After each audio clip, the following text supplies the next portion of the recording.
We move the clock forward the closest it has ever been to midnight. It is now 90 seconds to midnight. Can we know whether we're living in the last days? According to Jesus, we can. When his disciples asked him, "What will be the sign of your coming and of the end of the age?" he responded in Matthew 24 by saying, "See that no one leads you astray, for many will come in my name, saying, 'I am the Christ,' and they will lead many astray. And you will hear of wars and rumors of wars. See that you are not alarmed, for this must take place. But the end is not yet. For nation will rise against nation, and kingdom against kingdom, and there will be famines and earthquakes in various places. All these are but the beginning of the birth pains." Additionally, in Luke 21, Jesus also mentions pestilences or diseases. Okay, so according to Jesus, before the end, there must be false teachers, earthquakes, famines, pestilences, wars, and rumors of wars. Note that these events are not the end, but must come to pass before the end. Now, there have been all of these since the fall of man, so what can we take away from Jesus' words? The key point I want to focus on is his use of the term birth pains. As we all know, birth pains start out small and far apart, and continue to increase in severity and occur closer together until the birth of the child, or, in this instance, the end of the world. It appears that Jesus is saying that these things will all happen more increasingly and in more intensity before he comes, and that when we see these things increasing, we know that the end is near. Now, can we look back through history to see whether there has been an increase in earthquakes, pestilences, wars, and deception? And if so, how can we determine how close we are to the end? Let's take a look at each of these prophetic warnings to see whether they have been increasing both in numbers and intensity. And be sure to stick around to the end because I have an important message that will tie this all together. Okay, number 1, earthquakes. We just witnessed the big quake in Turkey, which hit the Richter scale at 7.8 and took more than 35,000 lives, destroying entire cities. Region in crisis. Cities and villages across southern Turkey and northern Syria in ruins. In other news, the number of people confirmed dead after this week's devastating earthquakes in Turkey and Syria has now climbed to more than 25,000. The disaster is being described as the worst event to hit the region in 100 years. But is this just an isolated incident, or is it tied to a growing trend of more frequent quakes with larger intensities? Well, according to a report to the annual meeting of the Geological Society of America in Vancouver, British Columbia, between 2004 and 2014, 18 earthquakes with magnitudes of 8.0 or more rattled subduction zones around the globe. That's an increase of 265% over the average rate of the previous century, which saw just 71 great quakes. So it appears that intensities are increasing.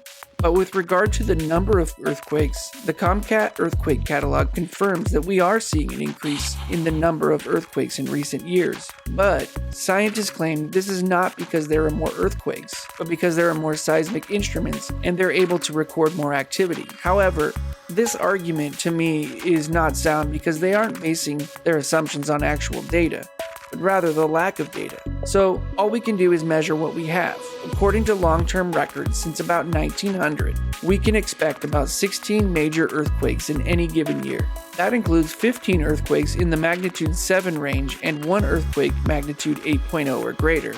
Well, in the past 40 to 50 years, records show that we have exceeded the long-term average number of major earthquakes about a dozen times. So it appears earthquakes are increasing both in numbers and intensity. Check. Pestilences. 2020 raised our awareness of our vulnerability to infectious diseases, but this latest pandemic is not the only threat out there. In the past century, there have been several major pandemics, including the Spanish flu in 1918, the Asian flu in 1957, the Hong Kong flu in 1968, and of course, the COVID-19 pandemic, which began in 2019. While we've heard of terrible diseases that have ravaged the ancient world, many more millions are dying today from plagues and diseases. In fact, the number of emerging infectious diseases has been increasing over the past few decades, with an average of 1 new infectious disease emerging each year over the past 30 years. Get this, just 10 years before COVID, the number of infectious disease outbreaks had more than tripled just from 1980 to 2010. Today, the World Health Organization states that 19 million people die each year from infectious disease. That's about 50,000 per day. In comparison, the famous plague from the 14th century wiped out anywhere from 75 to 200 million people over 7 to 8 years or more, which equates to about 9 million to 25 million per year. While there were far fewer people in the world back then, it is clear that massive death from infectious diseases like that of the 14th century plague has become par for the course, and according to experts, it's not getting any better. A study done at Duke University stated that based on the increasing rate at which novel pathogens like SARS-CoV-2 have broken loose in human populations in the past 50 years, the study estimates that the probability of novel disease outbreaks will likely grow threefold in the next few decades. So as we can see, pestilences have been increasing and they're expected to increase even more. Check. Famines. At first glance, the last 4 decades have seen low numbers of famine deaths by historical standards. However, could this be the fact that we're in between birth pains? Because if we take the entire 20th century, more than 70 million people lost their lives to famines. For comparison, the worst famines in recorded history were the Great Famine of 1315 through 1317, which killed 7.5 million people, and the Chinese famine of 1333 to 1337 killed 6 million people. Of course, populations were much lower then, so the percentage that died were much greater. But world hunger is on the rise again, affecting nearly 10% of people globally. And experts believe we could be about to experience the worst famine in recorded history. From 2019 to 2022, the number of undernourished people grew by as many as 150 million. And an expected 345.2 million people are projected to be food insecure in 2023, more than double the number in 2020. This equates to a staggering rise of 200 million people compared to pre-COVID-19 pandemic levels. The scary thing is, while famines have always existed, most have been controlled due to the localization of food supplies. But now that the world has become more globalized, there are no limits to how big the problem can become. So according to experts, famines are increasing, and we could be about to experience the worst famine in recorded history. Check, famines are increasing. Wars and rumors of wars. It's pretty well known that the 20th century was the most murderous in recorded history. The total number of deaths caused by or associated with its wars has been estimated at 170 million people, the equivalent of more than 10% of the world's population in 1913. And the 21st century has not gotten off to a good start, with the current Russian-Ukraine war that has already taken roughly 15,000 lives with no end in sight. And I have to mention 9/11 and the war on terror, Israel's constant battles with Syria, the Palestinians, Iran, and so many others. According to this chart measuring wars since World War II, state-based conflicts are rising. Another point I want to add to this is, Jesus was onto something when he focused not just on wars, but rumors of wars. He knew that one day our world would be much different, and the ability to spread rumors or information and disinformation would be exponentially greater. In the last 100 years alone, we've seen a sharp increase in the way news and information travels around the world, literally at light speed via our airwaves. We can see that rumors and speculation are spreading exponentially. And these rumors are getting worse. We're not just talking about rumors of skirmishes and battles, but literal rumors of Armageddon with weapons of mass destruction. From North Korea and Russia to now Iran, and the increased threats from other factions, the threats are off the charts. But perhaps the greatest war of our time is the war on the unborn. Since the US legalized the killing of the unborn, more than 63 million children have been sacrificed in the spirit of Molech, a number that would have the ancient Canaanites gasp. And yes, this is a war, not against any specific nation, but a war against the Creator God. Wars and rumors of wars? Yes, they are increasing. Check. False messiahs. It didn't take but 100 years after Jesus' prophetic words that false Christs would appear. In fact, almost exactly a century, many Jews thought a man named Bar Kokhba would be their Messiah. It ended badly, with 500,000 Jews dying by the sword, and hundreds of thousands being exiled. Following that, we see a couple more accounts pop up until we reach the mid-5th century, when a man named Moses of Crete decided he was the one the Talmud had predicted, swearing he would, like his biblical forebear, lead his followers through the water and back to the Promised Land. Moses convinced his fellow Jews to leave behind all their belongings and march directly into the sea. The end result was that many of his followers drowned. Others, the lucky ones, only lost their belongings.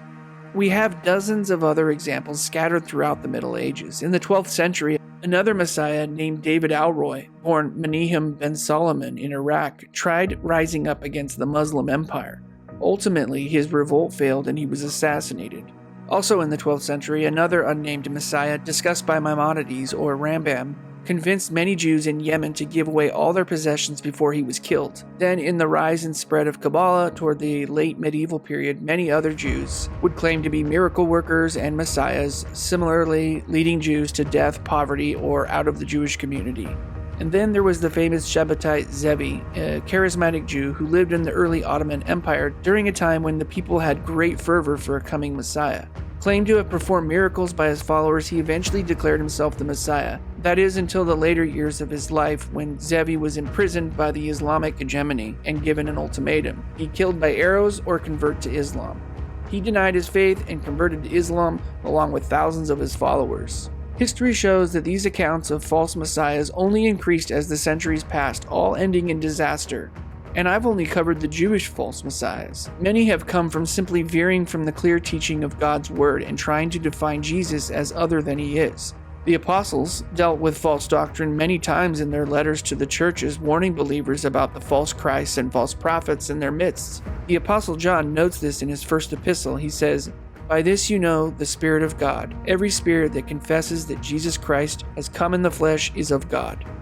And every spirit that does not confess that Jesus Christ has come in the flesh is not of God." False Christs have continued to make their appearance. Even within the last century, certain men such as Jim Jones, Sun Myung Moon, and David Koresh have risen to prominence by claiming to be God or his right-hand man. They often started with the Bible, but then they seize on one verse or one idea and they build their own theology around it, turning their group into a self-affirming cult and presenting themselves as Bible-believing Christians. But they all deny the deity and work of Jesus, who is the Son of God, who is our only path to forgiveness and eternal life. And now we're witnessing ever-increasing teachings of false Christs that have popped up in Christian pulpits around the world. Because when a teaching reinvents Jesus as someone other than he is, or intentionally minimizes difficult portions of the gospel like sin, this person becomes a false Christ. We now have a surge of teachings commonly known as hyper-grace, or the your best life now theology, all of which minimize Christ in favor of self-focused teachings or even flat-out self-worship. And in these false teachings, Jesus is rarely mentioned. He's presented as a way to receive God's blessings in the form of material gain, rather than worshiping God for who he is and what he's already done for us. False Christs and deception are increasing. Jesus was right. Check. It is clear we are experiencing the birth pains as Jesus spoke of, although there's still no way to tell exactly how close we are to his coming and the end of the age. One thing we can count on, though, is things are only going to get worse. But I don't think we should be afraid, especially because Jesus told his disciples in Matthew chapter 24, verse 6, "See to it that you are not troubled, for all these things must come to pass." You see, these things must happen if a new heaven and a new earth are to come. When we see an increase in the world's troubles, we shouldn't be worried about what was lost or what we could lose, but be reminded of what is soon to follow. Isaiah chapter 43 verses 18 and 19 says, "Forget the former things, do not dwell on the past. See, I am doing a new thing. Now it springs up. Do you not perceive it? I am making a way in the wilderness and streams in the wasteland." Take care and God bless.